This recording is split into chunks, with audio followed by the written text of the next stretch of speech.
High, forensic মেডিসিনের আইটেমগুলোর QnA সিরিজের আজকে হচ্ছে সেকেন্ড পার্ট, তার মানে আইটেম 2।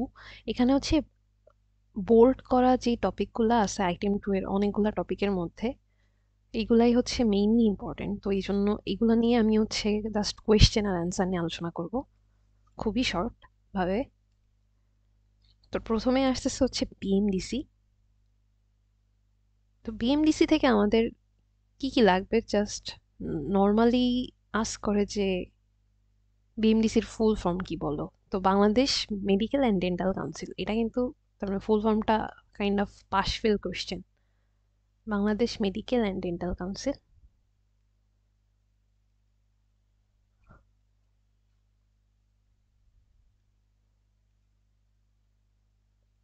তো ফরেনার যদি যারা আছে পাকিস্তান কিংবা ইন্ডিয়া, ওদের কাছে আস করে যে পাকিস্তান আর ইন্ডিয়াতে বিএমডিসির ইকুইভ্যালেন্ট কি, এটা হচ্ছে ভাইবার কোয়েশ্চেন। দেন আস করে এরই পার্ট যে এমবিবিএস এর ফুল ফর্ম কি। এমবিবিএস এর ফুল ফর্ম হচ্ছে মেডিসিনি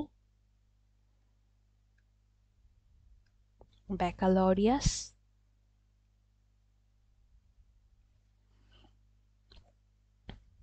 দেন আবার ব্যাকালরিয়াস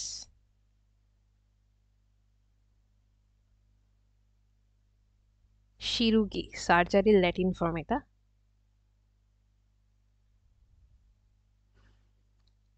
তো মেডিসিনি ব্যাকালোরিয়াস শিরুগি। তো এটা হচ্ছে মোটামুটি ইন্ট্রোডাক্টরি কোয়েশ্চেন গুলা। এখান থেকে বিএমডিসির সংজ্ঞা আস করতে পারে, জাস্ট বলতে হবে যে একটা লিগাল বডি যারা হচ্ছে বাংলাদেশের মেডিকেল প্র্যাকটিশনারদের জন্য একটা এথিক্যাল কোড পাবলিশ করে, এরকম ভাবে বললেই হবে। এস্টাবলিশমেন্ট নিয়ে একটু কিছু কোয়েশ্চেন থাকে, যেমন হচ্ছে এটা হচ্ছে 1973 সালে Bangladesh medical and dental council অ্যাক্টের আন্ডারে যে আইন সেটা অনুযায়ী প্রতিষ্ঠা করা হয়েছিল। তো এটা হচ্ছে আমাদের প্রতিষ্ঠা হয়েছে হচ্ছে 9/4/1980 সালে। আর এর ঠিকানাটা লাগে, ঠিকানাটা হচ্ছে সৈয়দ নজরুল ইসলাম সরণি,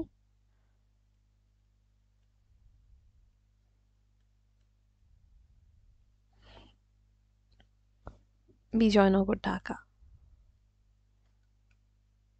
এগুলা হচ্ছে খুবই ছোট ছোট জিনিসপত্র, এগুলো ইন্ট্রোডাক্টরি পয়েন্টে আস করে বাই বাই।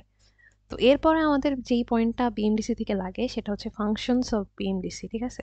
তো ফাংশনসের এখানে আমাদের হচ্ছে একাডেমিক ফাংশন আর হচ্ছে অ্যাডমিনিস্ট্রেটিভ ফাংশন আলাদাভাবে পড়া লাগবে।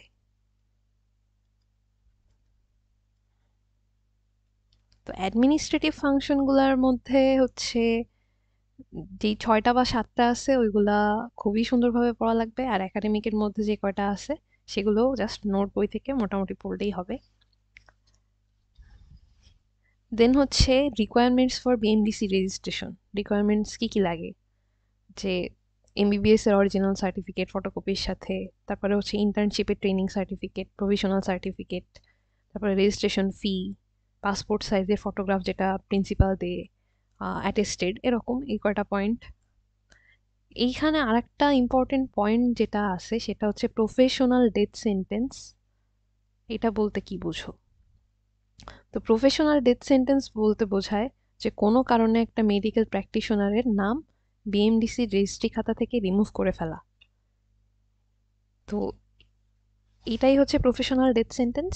আর কয়টা রিজনে হচ্ছে এই বিএমডিসি রেজিস্ট্রি খাতা থেকে একটা প্র্যাকটিশনারের নাম রিমুভ করা হয়, সেটা হচ্ছে প্র্যাকটিশনার যদি মারা যেয়ে থাকে আফটার ডেথ, দেন হচ্ছে কোনো ইরোরের মাধ্যমে যদি এন্ট্রি হয়ে থাকে নাম,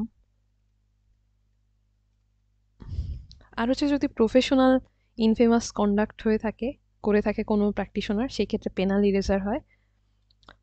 আর যদি একটা প্র্যাকটিশনারের যেই অ্যাড্রেস দেওয়া আছে রেজিস্ট্রি খাতায় সেই অ্যাড্রেসে যেয়ে তাকে না পাওয়া যায়। তো এইগুলো হচ্ছে জাস্ট শর্ট ফর্ম, তোমরা হচ্ছে নোট বই থেকেই পড়বা। আমি জাস্ট কি কি কোয়েশ্চেন আসে কি কি ধরে এইটা হচ্ছে জাস্ট ফোকাস করতেছি।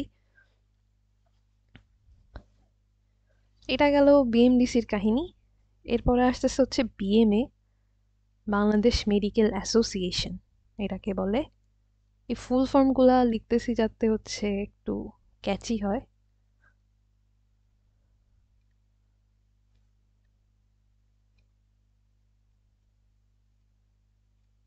তো বিএমডিসি আর বিএম এর মধ্যে ডিফারেন্স হচ্ছে বিএমডিসি কিন্তু বাংলাদেশের সংবিধানের আইন থেকে তৈরি একটা লিগ্যাল বডি, আর বিএমএ তে হচ্ছে একটা নন গভর্নমেন্ট অর্গানাইজেশন। বিএমএ কিন্তু একটা নন গভর্নমেন্ট অর্গানাইজেশন, তার মানে এটা সংবিধানের কোনো আইন অনুযায়ী তৈরি না।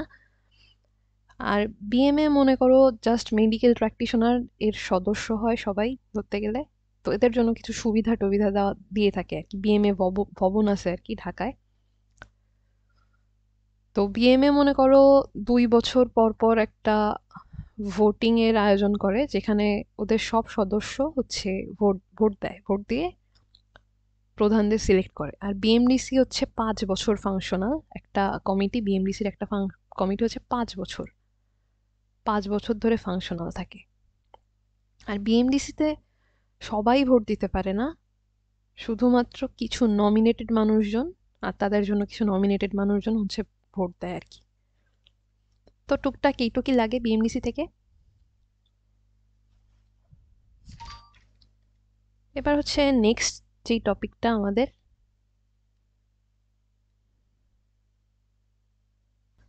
তো এখন আলোচনার বিষয়বস্তু হচ্ছে rights and privilege of A medical practitioner. তো এইখানে বলার টাইমে কি করতে হবে, একটা পয়েন্ট অলওয়েজ ফার্স্টে বলতে হবে। সেটা কি জানো? সেটা হচ্ছে রাইট টু প্র্যাকটিস মেডিসিন। ঠিক আছে, রাইট টু প্র্যাকটিস মেডিসিন, এই পয়েন্টটা আগে বলে তারপরে হচ্ছে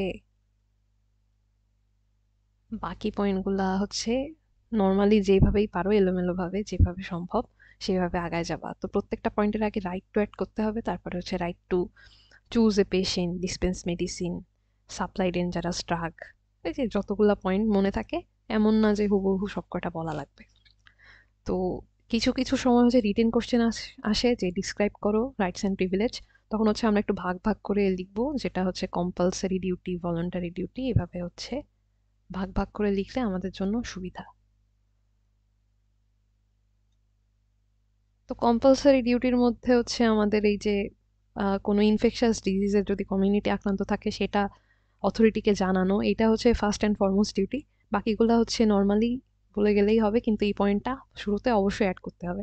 আর ভলান্টারি ডিউটিও তোমার হচ্ছে নিজের ইচ্ছা মতো যতটুকু মনে থাকে ওটা বললেই মোর দ্যান ইনাফ।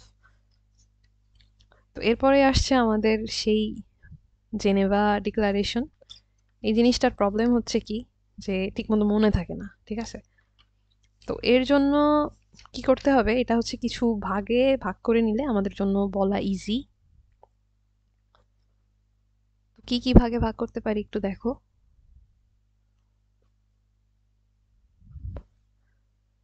এই যে প্রথম 6টা পয়েন্ট একটু খেয়াল করে দেখো, প্রথম 6টা পয়েন্ট হচ্ছে পেশেন্ট রিলেটেড। আর টিচাররা যখন ভাইভাতে আস্ক করে 5টা 6টা আস্ক করলে দেখা যায় মোস্ট অফ দ্য টাইম থামায় দেয়। এই জন্য হচ্ছে এই প্রথম 5টা 6টা পয়েন্ট একদম ভালোভাবে বলতে হবে। আর এই যে আই সোলেমলি প্লেস, টিচারদের কাজ হচ্ছে সোলেমলির মানে আস্ক করে অলওয়েজ। তো এর মানে হচ্ছে কায় মনোবাক্যে, বাংলা। ঠিক আছে, বাংলাটা আস্ক করে। দেন হচ্ছে সব কয়টা দেখো point patient related, human related. আর এখানে যে এতগুলো দেখতেছো না, age, disease, disability, creed, ethnic origin, এখান থেকে 5টা কি 6টা যদি বলো তাইলেই হবে, সবগুলা মনে না থাকাটাই স্বাভাবিক। তো প্রথম 6টা পয়েন্ট পেশেন্ট রিলেটেড। দেন হচ্ছে 7 আর 8, এই 7 আর 8 হচ্ছে আমাদের প্রফেশন রিলেটেড। ঠিক আছে, প্রফেশন রিলেটেড। এইভাবে যদি থোকা থোকা করে পড়ো তাহলে একটু মাথায় থাকবে পয়েন্টগুলা। দেন হচ্ছে আমাদের এই যে শেয়ারিং অ্যান্ড কেয়ারিং, এরকম মনে রাখতাম, শেয়ারিং অ্যান্ড কেয়ারিং। আর লাস্টের পয়েন্টগুলো হচ্ছে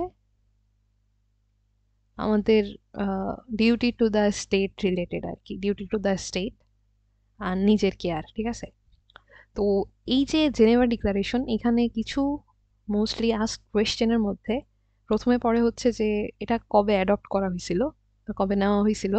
তো এটা হচ্ছে থার্ড ওয়ার্ল্ড মেডিকেল অ্যাসেম্বলি, এই যে শর্টকাট একটু মনে রাখবা। আর সালটাও হচ্ছে আস্ক করে 1948 সালে সুইজারল্যান্ডের জেনেভাতে সর্বপ্রথম অ্যাডপ্ট করা হয়েছিল। ঠিক আছে, আর আমরা এখন যে এটা ইউজ করি কারেন্টলি, এটা হচ্ছে 68তম ওয়ার্ল্ড মেডিকেল অ্যাসেম্বলিতে, যেটা হচ্ছে শিকাগোতে হয়েছিল, আমেরিকা শিকাগো। এইখানে অ্যাডপ্ট করা হয়েছে 1900 সরি, এটা হচ্ছে 2017 সালে। তো এই দুইটা জিনিস হচ্ছে একটু মনে রাখতে হবে। আর একটা কোয়েশ্চেন যেটা আস্ক করে সেটা হচ্ছে এই যে থার্ড ওয়ার্ল্ড মেডিকেল অ্যাসেম্বলি যেটা, এইটাতে অ্যাডপ্ট করা ডিক্লারেশন আর নতুনটার মধ্যে ডিফারেন্স কোথায় কোথায় আছে। তো ডিফারেন্সগুলো যদি দেখা হয়, তো আগে হচ্ছে প্রথম পয়েন্টটা ছিল আই সোলেমলি প্লেস টু কনসিক্রেট, এখানে যে ডেডিকেটেড জায়গায় কনসিক্রেট ওয়ার্ডটা ছিল আগেরটায়, তো এখন হচ্ছে নেই। তো এই হচ্ছে একটা প্রথম ডিফারেন্স।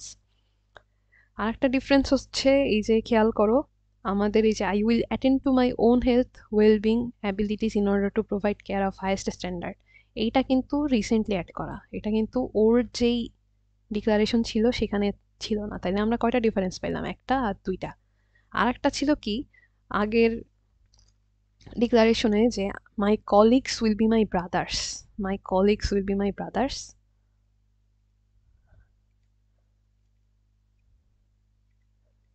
এই পয়েন্টটা কিন্তু এখন আর নেই।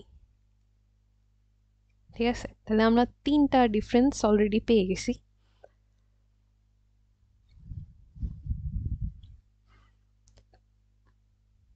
আর একটা পয়েন্ট যেখানে ইম্পর্টেন্ট সেটা হচ্ছে এই যে সিভিল লিবার্টিস হিউম্যান রাইটস, এখানে যে সিভিল লিবার্টিস এই যে এটা কিন্তু নতুন অ্যাড করা, এটা আগে ছিল না।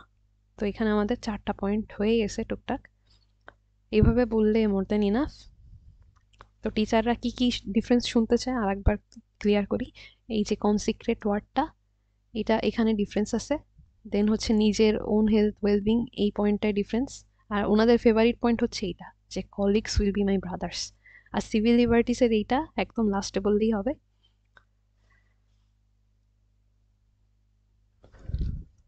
তো এই যে ডিফারেন্স কিছু কিছু আস্ক করে, এটা বললে মোটামুটি এই পোর্শন থেকে আমাদের কোয়েশ্চেন পার্টটা শেষ।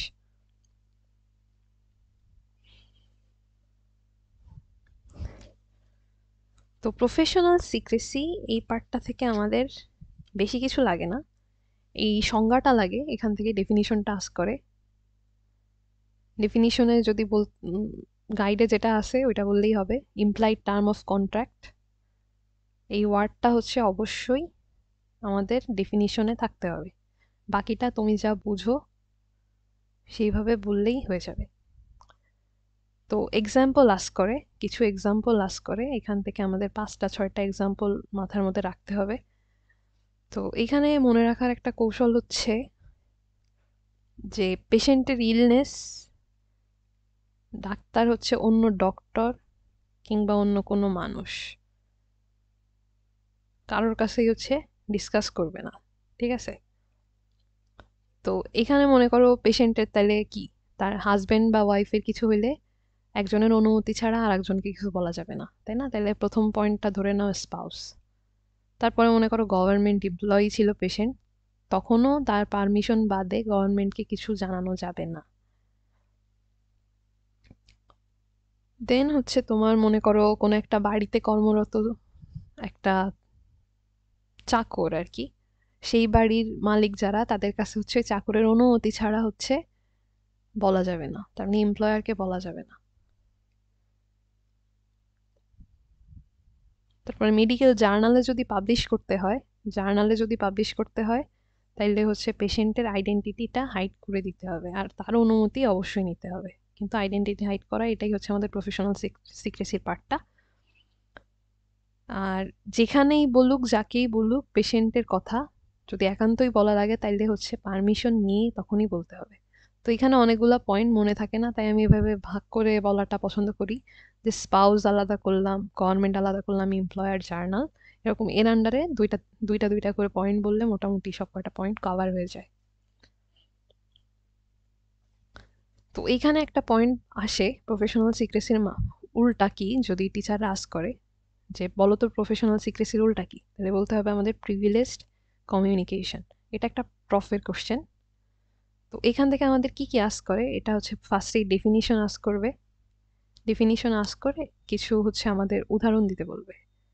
তো এক্সাম্পলের মধ্যে সবচেয়ে প্রথমে আমাদের যেটা বলতে হবে সেটা হচ্ছে ইনফেকশাস ডিজিজের কথা। প্রিভিলেজড কমিউনিকেশন কি, যে যখন সমাজের কোনো প্রয়োজনে অথবা সরকারের কোনো প্রয়োজনে একটা ডাক্তার তার পেশেন্টের থেকে পাওয়া ইনফরমেশন ডিসক্লোজ করতেছে, তো ইনফেকশাস ডিজিজে মনে করো কোনো পেশেন্ট আক্রান্ত হইলো, তখন হচ্ছে ডাক্তার যদি সবাইকে বলে এই ডিজিজের কথা, তাইলে কিন্তু এটা প্রফেশনাল সিক্রেসির আন্ডারে কাউন্ট হবে না, এটা হচ্ছে প্রিভিলেজড কমিউনিকেশন। আর দেন হচ্ছে নোটিফায়াবল ডিজিজ, ভেনেরিয়াল ডিজিজ, তার মানে হচ্ছে যৌনবাহিত রোগগুলা, এইগুলা হচ্ছে আমাদের এই প্রিভিলেজড কমিউনিকেশনের মধ্যে পড়ে। তো প্রথমেই হচ্ছে ইনফেকশাস ডিজিজ, এই পয়েন্টটা হচ্ছে আমাদের প্রথমেই বলতে হবে, এটা শুনতে পছন্দ করে প্রথমেই। আর বাকিগুলো হচ্ছে তোমাদের যখন যেভাবে ভালো লাগে বলতে পারবা। একটা ইম্পর্টেন্ট পয়েন্ট যেটা, সেটা হচ্ছে কোর্ট অফ লতে। নর্মালি তো আমাদের পেশেন্টের কোনো ইনফরমেশন বলার তো নেই, তাই না, অধিকার নেই প্রফেশনাল সিক্রেসির আন্ডারে। কিন্তু কোর্ট অফ লতে যেখানে যদি তুমি ইনফরমেশন না দাও, সেক্ষেত্রে কোর্ট তোমার এগেনস্টে পানিশমেন্ট অথবা সু করার সম্ভাবনা আছে। তখন তুমি কোর্ট অফ লতে এই পেশেন্টের ইনফরমেশন বললে কোনো প্রবলেম হচ্ছে না। কেন? কারণ তোমার ওইখানে নিজেরই একটা রিস্ক থাকে, কারণ তোমার এগেনস্টে সু করার সম্ভাবনা থাকে। তো এইখানে আর একটা কথা বলে যে কোর্ট অফ লতে যদি একান্তই পেশেন্টের ইনফরমেশন দেওয়া লাগে, প্রথমে রিকোয়েস্ট করতে হবে কোর্টের কাছে যে আমি এটা লিখিতভাবে দেব, লিখিতভাবে দেওয়ার অনুরোধ করতে হবে। যদি লিখিতভাবে দেওয়ার অনুরোধ করো কিন্তু কোর্ট তাও সেটা না শোনে, তখন হচ্ছে তুমি এই যে পেশেন্টের ইনফরমেশন বলতে পারবা, এক্ষেত্রে প্রিভিলেজড কমিউনিকেশন হিসেবে কাউন্ট হবে। এইবার একটা মোস্ট ইম্পর্টেন্ট, সেটা হচ্ছে প্রফেশনাল ইনফেমাস কন্ডাক্ট। এইখান থেকেই টিচাররা করে কি, কন্ডাক্ট সম্পর্কে আস্ক করে, পুরাটা করে হচ্ছে তোমার ইসে চলে যায় প্রফেশনাল ডেথ সেন্টেন্স। তো প্রফেশনাল ইনফেমাস কন্ডাক্টে আমরা হচ্ছে কয়টা কাউন্ট করি, বুঝছো, পয়েন্টগুলো মনে রাখার জন্য। তো ফার্স্টেই হচ্ছে আমরা ডেফিনিশনটা অ্যাজ ইউজুয়াল লাগবে। ডেফিনিশনের মধ্যে আমরা কোন ওয়ার্ডগুলো হচ্ছে ইম্পর্টেন্ট, যে যেই অ্যাক্টগুলা ডিসগ্রেসফুল আর ডিসঅনারেবল হিসেবে কাউন্ট হবে, এই যে এই ওয়ার্ডগুলো অ্যাড করবা, ডিসগ্রেসফুল, ডিসঅনারেবল।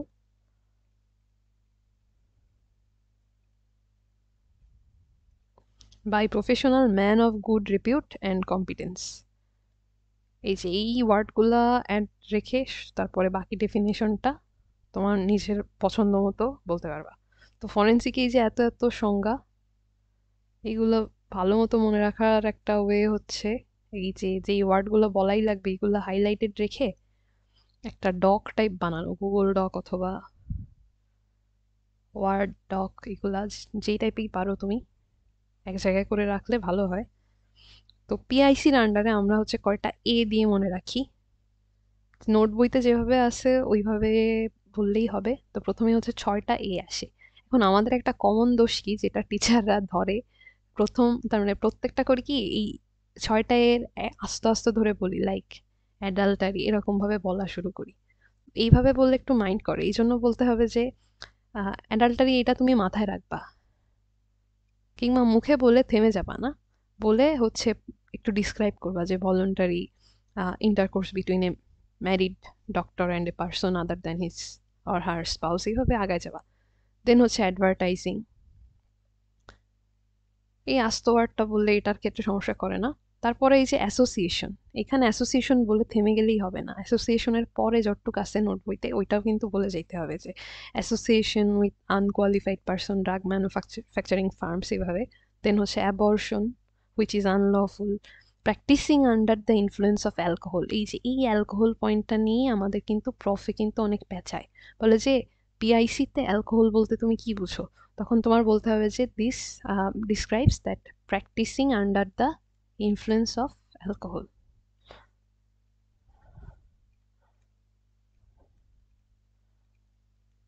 এইভাবে একটু ডিসক্রাইব করা লাগে, বুঝছো, এই পিআইসি পয়েন্টগুলো। তাছাড়া এখানে মোটামুটি কোনো সমস্যা নেই। তারপরে হচ্ছে অ্যাডিকশন, এই পয়েন্টটা আস করে, এটা একটু ডিটেলসে বলতে হবে। তো এখানে সামারি হচ্ছে নোট বইতে যা আছে ওইভাবে বললেই হবে, কিন্তু পয়েন্টের সাথে সাথে একটু করে ডিটেলস দিতে হবে, নাইলে ওনারা একটু মাইন্ড করে। তো এইখান থেকে হচ্ছে কমন কোশ্চেন যেগুলা আর আস্ক করে, যে কভারিং বলতে কি বুঝো, তারপরে ডাইকোটমি বলতে কি বুঝো, এগুলো এক লাইন এক লাইন করে নোট বইতে যতটুকু আছে ওইটাই হয়ে যাবে।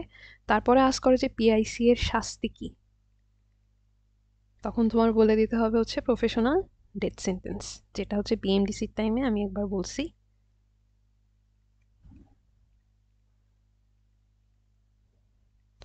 রিটেনে আসে যে প্রফেশনাল ডেথ সেন্টেন্সের রিজন কি, তখন হচ্ছে আমাদের এই পিআইসির যে 15টা পয়েন্ট আছে, এই 15টা পয়েন্ট হচ্ছে আমাদের ডিটেলসে বললেই হয়ে যাবে। গাইডে যেইটা আছে যে 682D 3CU এইভাবে মনে রাখতাম, তো এইভাবে তোমরাও আর কি বললেই হবে।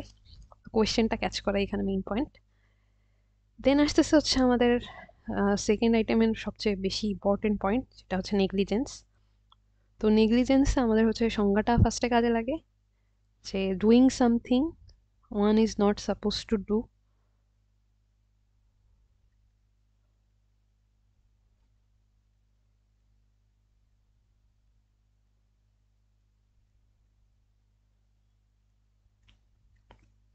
or failing to do something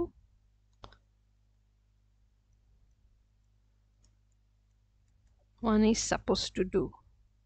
তার মানে এটা একটু কেমন জানি একটা টাং টুইস্টার টাইপ এই সংজ্ঞাটা, বাট এই সংজ্ঞাটা কিন্তু ধরে অনেক। তার মানে এমন কিছু করা যেটা করা উচিত ছিল না, অথবা যা করা উচিত ছিল সেটা করেনি, মিনিং তো এরকমই। তো এটা মাথায় রেখে একটু পড়লে হবে।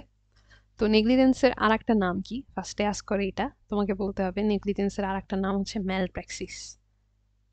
এবার হচ্ছে আমাদের ম্যালপ্র্যাকসিসের আরো কয়টা নাম আছে, যেমন ম্যালপ্র্যাকটিস, প্রফেশনাল নেগলিজেন্সও বলে। তো প্রফেশনাল নেগলিজেন্স এর এই যে ডেফিনিশনটা পড়বা, ডেফিনিশনটা ধরে absence of reasonable care and skill or wilful negligence. ঠিক আছে, এই কয়টা ওয়ার্ড হচ্ছে মাথায় রাখতে হবে, তার মানে হাইলাইটেড পার্ট। সংজ্ঞা বাকিটা যা বলো বলো, এইটুক জিনিস রাখতে হবে।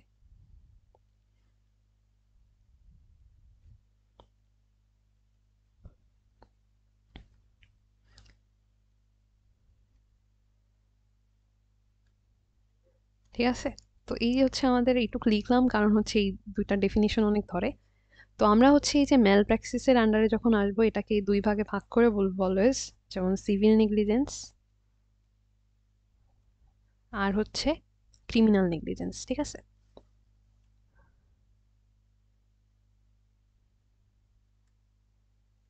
তো এইখানের এই যে পয়েন্টগুলা নোট বইতে যেমনই আছে, ওইভাবে তোমার যতগুলো মনে রাখতে পারো সেটাই হবে।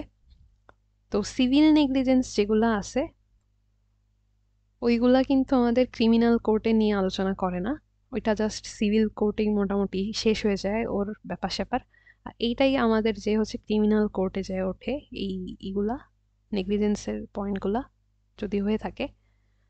আর এটা কিন্তু আমাদের বাংলাদেশ পেনাল কোড অনুযায়ী নিষ্পত্তি হয়, তার মানে বাংলাদেশ পেনাল কোড। বিএমডিসি কিন্তু এখানে আসতেছে না, বিএমডিসি হচ্ছে বাংলাদেশ পেনাল কোড অনুযায়ী যদি কোনো ডাক্তার শাস্তি পায়, তখন ওরা হচ্ছে ওই শাস্তি অনুযায়ী দেখে টেকে তারপরে ডিসাইড করে যে নিবন্ধন রাখবে না বাতিল করা লাগবে, এইসব এটসেট্রা। তো ক্রিমিনাল নেগলিজেন্সের ফার্স্ট পয়েন্টটা অলওয়েজ কি বলবা, যে পারফর্মিং ক্রিমিনাল অ্যাবর্শন। ঠিক আছে, এটা হচ্ছে ফার্স্ট পয়েন্ট, এটা হচ্ছে শুরুতে শুনতে চায়। আর বাকিগুলো হচ্ছে আমাদের নোট বইতে যতটুকু আছে ওইভাবে বললেই হবে। তো এখানে একটা পয়েন্ট কিন্তু, ইথিক্যাল নেগলিজেন্স অনেকে বলে, কিন্তু ইথিক্যাল নেগলিজেন্সটা কিন্তু আমাদের বলা যাবে না। ঠিক আছে, সিভিল অ্যান্ড ক্রিমিনাল বলতে হবে, ইথিক্যাল নেগলিজেন্স বলা যাবে না।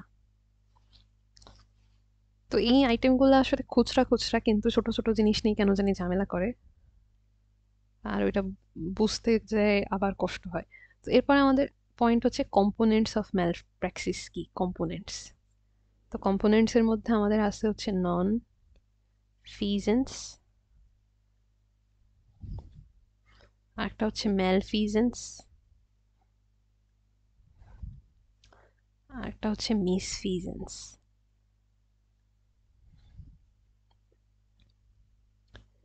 তো নন ফিজেন্স মানে হচ্ছে কি, তোমার একটা কাজ করা উচিত কিন্তু সেটা তুমি করতে পারোনি, তাহলে এটাকে কি বোঝাচ্ছে, যে অমিশন অফ অব্লিগেটরি অ্যাক্ট। তোমার হচ্ছে এটা কি করতে হয়, বুঝে পড়ে সেটা হচ্ছে ভাইভাতে বুঝায় বলতে হয়, ঠিক আছে? তার মানে পুরাটাই হচ্ছে এখানে বোঝার ব্যাপার। তো নন ফিসেন্সের মধ্যে মনে করো টিটেনাসের পেশেন্টকে তুমি হচ্ছে রোড রোড ট্রাফিক অ্যাক্সিডেন্ট করে আসছে এমন একটা পেশেন্টকে তুমি হচ্ছে টিটি টিকা দিলা না, তার মানে তোমার ওই কাজটা করার জন্য তুমি বাধ্য ছিলা কিন্তু তুমি করনি। এটা একটা উদাহরণ। আর একটা হচ্ছে মনে করো কারোর ফ্র্যাকচার হয়েছে বোঝাই যাচ্ছে কিন্তু তারপরেও তুমি সিটি স্ক্যান অথবা এক্সরে অর্ডার করনি। আর ম্যালফিসেন্স মানে হচ্ছে কি তুমি তোমার কাজ করছো কিন্তু সেই কাজটা হচ্ছে ভুল, তাই তো? তাহলে এটাকে আমরা কি বলতে পারি? কমিশন অফ সাম অ্যাক্ট,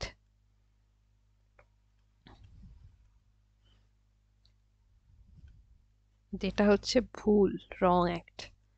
তো সেটা কি? মনে করো একটা আলসারের পেশেন্ট, আলসারের পেশেন্টদেরকে আমরা কখনোই এনএসএআইডি তার মানে non steroidal anti inflammatory drug দিই না, কারণ কি তার পাকস্থলিতে পারফোরেশন হওয়ার চান্স থাকে, কিন্তু তুমি দিলা।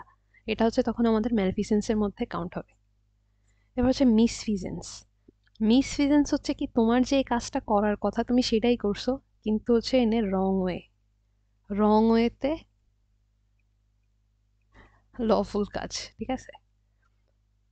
তো এইটার এক্সাম্পল হিসেবে মনে করো একটা ভুল পাতে অ্যাম্পুটেশন করা কিংবা ভুল দাঁত উঠায় ফেলা, এইগুলা হচ্ছে আমাদের মিসফিজেন্সের মধ্যে পড়ে। তো মিসফিজেন্সের ঘটনা কিন্তু আমাদের দেশে অনেক হয়, ঠিক আছে? প্রচুর, কারণ মানুষের নামে হচ্ছে অনেক মিল থাকে দুইজন পেশেন্টের তখন। তো এই যে নেগলিজেন্সের জন্য তোমাকে যে অভিযোগ আনবে তোমার এগেনস্টে রোগী, এটা তুমি অ্যাভয়েড করবা কিভাবে?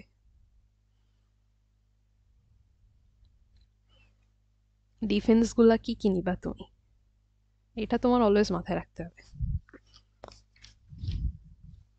তো এটা হচ্ছে কি, প্রথম পয়েন্টটা হবে হচ্ছে নেভার গ্যারান্টি কিওর। তার মানে একটা পেশেন্টকে তুমি যদি কিওর গ্যারান্টি না করো তাইলে হচ্ছে তোমার এগেনস্টে নেগলিজেন্সের অভিযোগ আসাটা চান্সটা কম থাকবে। তো এই পয়েন্টটা আগে বলে বাকি যতগুলো আছে আমাদের নোট বইয়ে ওইটা বললেই হবে। আর এলিমেন্টস টু প্রুফ নেগলিজেন্স, এই এলিমেন্টসগুলো কিন্তু আমাদের 5 স্টার, এটা অনেক কাজ করে। তো এর মধ্যে আমাদের 4টা পয়েন্ট আছে: duty, dereliction, direct causation and damage. এই 4টা ডি মাথায় রাখতে হবে কিন্তু, এটা সব জায়গায় থাকে, D10-এ থাকে, +5 থাকে। তো এই 4টা পয়েন্ট সুন্দরভাবে একটু দেখতে হবে। তো আইটেম 2-এর এই যে মোস্ট ইম্পর্টেন্ট পয়েন্টটা কিন্তু আমাদের হয়ে গেছে প্রায়। একটা ইম্পর্টেন্ট জিনিস এই আইটেম 2-এ একটা টার্ম আছে, সেটা হচ্ছে রেস ইপসা লোকুইটর।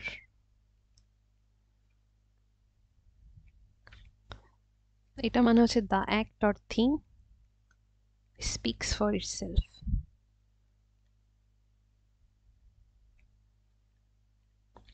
এই রেস ইপসা লোকুইটর এটাও কিন্তু আমাদের 3 স্টার।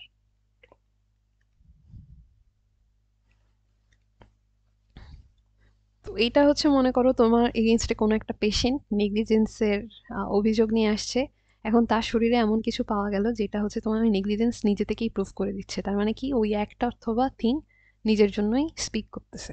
তো এর মধ্যে একটা সুন্দর উদাহরণ যেটা বাংলাদেশে হরহামেশা হয়ে থাকে, সেটা হচ্ছে সার্জারির পরে পেশেন্টের পেটে গজ থাকা।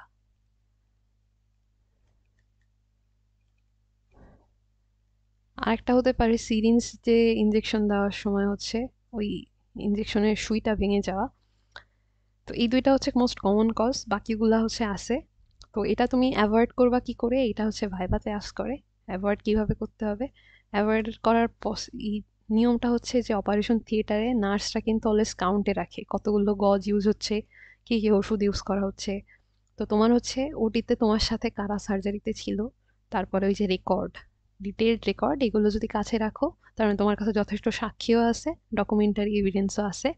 এগুলা থাকলে হচ্ছে তুমি এই যে রেসিপসাল লকিউটার এই টাইপের যদি ঘটনা হয়ে থাকে তুমি এটা প্রমাণ করতে পারবা যে তোমার জন্য হয়নি। আর তোমার জন্য যদি হয়ে থাকে তখন তোমার এটা অ্যাকসেপ্ট করতে হবে, তারপরে লিগাল যেই প্রসিডিওর তোমার এগেনস্টে হবে। ঠিক আছে? যদি সত্যি করে থাকো তাহলে এক মেথডে আগাবে সবকিছু, আর যদি না করে থাকো তার প্রমাণস্বরূপ তোমার নোটিশ স্টাফ আর হচ্ছে রেকর্ড যেগুলো আছে। দেন হচ্ছে আরেকটা আমাদের টার্ম আসে, সেটা হচ্ছে নোভাস অ্যাক্টাস ইন্টারভিনিয়েন্স।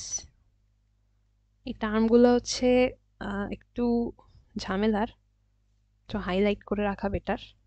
তো নোভাস অ্যাক্টাস ইন্টারভিনিয়েন্স বোঝায় যে একটা মানুষ তার নিজের অ্যাকশনের জন্য উনি রেসপন্সিবল না, তার ওই অ্যাকশনের জন্য ফিউচারে যত যা হয়ে থাকে সেইগুলোর জন্য হচ্ছে রেসপন্সিবল। তো এইটা হচ্ছে আমাদের কাজে লাগতেছে এই আইটেমে নেগলিজেন্সের পার্টে। আর একটা হচ্ছে কন্ট্রিবিউটরি নেগলিজেন্স। কন্ট্রিবিউটরি নেগলিজেন্স মানে কি? তার মানে রোগীর কোনো একটা অবস্থার জন্য ডাক্তার আর পেশেন্ট দুইজনই রেসপন্সিবল। এটা হচ্ছে কন্ট্রিবিউটরি নেগলিজেন্স। তো এটার আর একটা নাম হচ্ছে আমাদের ওয়েপন অফ ডক্টর। তো এটা কিন্তু আমাদের ভাইবার কোশ্চেন, যে ওয়েপন অফ ডক্টর বলতে তুমি কি বুঝো? সেটা হচ্ছে আমাদের কন্ট্রিবিউটরি নেগলিজেন্স। কারণ তোমার এগেনস্টে কোনো পেশেন্ট যদি কোনো নেগলিজেন্সের অভিযোগ আনে, তখন তুমি যদি দেখাইতে পারো যে এই ক্ষেত্রে ডাক্তারেরও ভূমিকা ছিল, ইকুয়ালি পেশেন্টেরও ভূমিকা ছিল, তার জন্য হচ্ছে এই অবস্থাটা হয়েছে, তাহলে মোটামুটি তুমি ওই যাত্রায় বেঁচে যাবা। তো আর একটা পয়েন্ট আসতেছে হচ্ছে আমাদের কর্পোরেট নেগলিজেন্স। কর্পোরেট নেগলিজেন্স বলতে বোঝো যে নার্সিং হোম কিংবা হসপিটালে যেখানে মাল্টিপল স্টেজে মাল্টিপল মানুষ দায়িত্বে থাকে, তো এই ক্ষেত্রে কোনো স্টাফ যদি কোনো সমস্যা করে, কোনো নেগলিজেন্সের কাজ করে, তাহলে কিন্তু মাল্টিপল স্টেজের মাল্টিপল মানুষজন ওর জন্য রেসপন্সিবল থাকবে। তো এইটুকু বোঝায় বললেই হবে। তারপর আসতেছে আমাদের ভিকারিয়াস লায়াবিলিটি। তো ভিকারিয়াস লায়াবিলিটি বলতে বোঝায় একটা মানুষ তার জবে থাকা অবস্থায় যদি কোনো দোষ করে থাকে, কোনো নেগলিজেন্স করে থাকে, তাহলে তার জন্য তার এমপ্লয়ার কিন্তু রেসপন্সিবল থাকবে। এটাকে বলতেছে ভিকারিয়াস লায়াবিলিটি। ওকে, তো এর জন্য 3টা কন্ডিশন থাকে। সেটা হচ্ছে যে মনে করো ওই পার্সনটা ওই নেগলিজেন্স করার সময় অবশ্যই জবে থাকা লাগবে, জবে থাকা অবস্থায়। আর ওই জবের জব ডিসক্রিপশনে যেসব ডিউটি আছে সেই সব ডিউটি কোনো একটা করতে যেয়ে করে থাকা লাগবে আর কি। আর হচ্ছে অবশ্যই একটা এমপ্লয়ার আর এমপ্লয়ি রিলেশনশিপ থাকবে এমন। তো টুকটাক এমনই। আর এবার আসতেছে এই আইটেমের ইথিক্স অ্যান্ড এটিকেট পার্ট থেকে আমাদের কি লাগবে। এখান থেকে শুধু একটু সংজ্ঞা, তাও সংজ্ঞারও সব কিছু লাগে না। মোটামুটি তোমার আইটেম 2টা হচ্ছে একটা সংজ্ঞাময় আইটেম বলতে পারো। তো মেডিকেল ইথিক্স থেকে হচ্ছে আমরা এই যে মরাল প্রিন্সিপাল, এই ওয়ার্ডটা মাথায় রেখে বাকিটা বলার চেষ্টা করব নিজের মতো করে। আর মেডিকেল এটিকেটের সংজ্ঞা থেকে কনভেনশনাল লজ অফ কার্টেসি, এই ওয়ার্ডটা বললেই আমাদের মোটামুটি এই আইটেমের পড়ালেখা এইটুকুই হয়। তো বড় আইটেম, কিন্তু কোথা থেকে কি চৌম্বক পয়েন্টগুলো আমি ধরায় দেওয়ার চেষ্টা করছি, আর যতটুকু দরকার আলোচনা করার চেষ্টা করছি। তোমাদের যদি ভালো লেগে থাকে তাহলে হচ্ছে লাইক টাইক দিবা আর কি, সবাই যেমন বলে। আর হচ্ছে কোনো প্রবলেম থাকলে আমাকে হচ্ছে কমেন্টে জানাবা। তো সবসময়ের মতো আমি যা করি,